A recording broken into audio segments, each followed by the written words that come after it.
ভারতের গুজরাট রাজ্যের আহমেদাবাদে বৃহস্পতিবার এয়ার ইন্ডিয়ার একটি যাত্রীবাহী উড়োজাহাজ বিধ্বস্ত হয়েছে। গুজরাটের পুলিশ নিয়ন্ত্রণ কক্ষের বরাত দিয়ে বার্তা সংস্থা এএনআই বলছে, বিধ্বস্ত উড়োজাহাজটিতে ২৪২ জন আরোহী ছিলেন। এয়ার ইন্ডিয়ার পক্ষ থেকে এক বিবৃতিতে বলা হয়েছে, ফ্লাইট AI-171 আহমেদাবাদ থেকে লন্ডনের গেটউইক যাচ্ছিল। বিবৃতিতে বলা হয়, আহমেদাবাদ লন্ডন গেটউইক রুটে চলাচল করা ফ্লাইট AI-717 এক দুর্ঘটনায় পতিত হয়। ঘটনার বিস্তারিত জানার চেষ্টা করা হচ্ছে।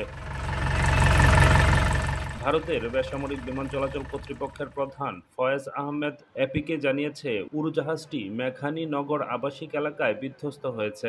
বোয়িং 787 ড্রিমলাইনারটিতে ২৩২ জন যাত্রী এবং ১২ জন ক্রু ছিলেন বলে জানিয়েছে ওই কর্মকর্তা। তবে মোট আরোহীর সংখ্যা নিয়ে গণমাধ্যমগুলোতে ভিন্ন তথ্য পাওয়া যাচ্ছে।